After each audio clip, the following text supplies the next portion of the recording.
Bhubaneswar refresher training जाइली training थिला तापर सेठारु आसी मोर अंगनवाड़ी ज्ञान केन्द्र होइछि तेणु से काम व्यस्त रहीगली से मु किछि दिन है वीडियो पकाई पारिनी जहाँ भी मु ट्रेनिंग रु नुआ कथा सब शिखी सी सबको मु आपणक सह मोर वीडियो माध्यम रे जणाइबी तेणु आपण माने मो वीडियो सह जड़ित रुहंतु सबु नुआ नुआ अपडेट पाई पारिबे।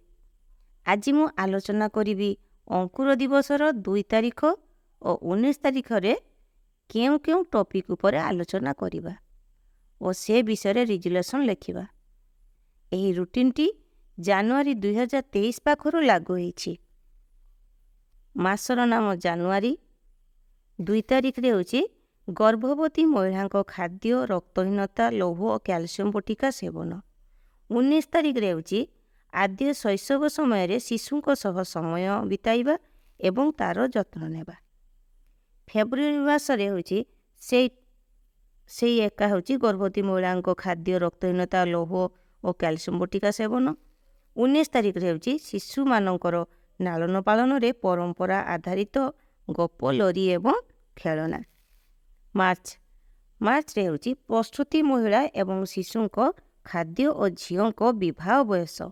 19 तारिख रे मस्तिष्क विकास और 1000 दिनर गुरुत्व। एप्रिल 2 तारिख रे होछि प्रसूति महिला एवं शिशुक खाद्य और झीओं विवाह बयस। 19 तारिख रे होछि खेलनार मजा। मे 2 तारिख रे ICDS सेवा समूह वृद्धि निरीक्षण शिशु जत्न रे पुरुष लोक मानकर भूमिका। 19 तारिख रे होछि सुस्थ शिशु पाई गर्भावस्थार जत्न। जून 2 तारिख रे होछि ICDS सेवा समूह वृद्धि निरीक्षण और शिशु जत्नर पुरुष लोक मानकर भूमिका।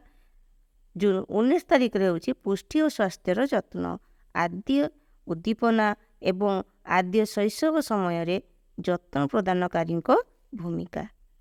जुलाई 2 तारिख 3 वर्षरु कम पिलांक जत्न एवं विभिन्न प्रकार खाद्य।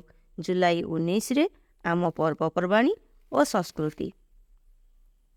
अगस्त 2 तारिख रहुछि 3 वर्षरु कम पिलांक जत्न एवं विभिन्न प्रकार खाद्य। अगस्त 19 तारिख रे होछि मु मो परिवार एवं मोर ग्राम। सेप्टेम्बर 2 तारिख रे किशोरी अवस्था रे जत्न जीवन कौशल शिक्षा और लिंगगत समानता।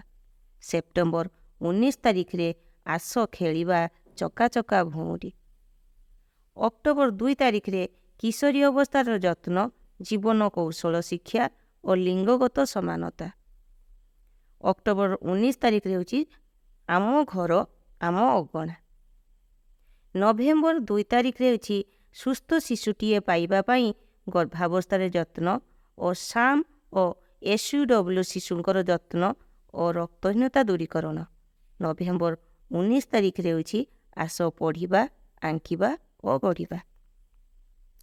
डिसेम्बर सुस्थ शिशुटीए पाइबा पाई गर्भावस्था रे जत्न और साम और SUW शिशुंकर जत्न और रक्तहीनता दूरीकरण। डिसेम्बर 19 तारिख रे आस गपटिए शुणिबा और मजा करिबा।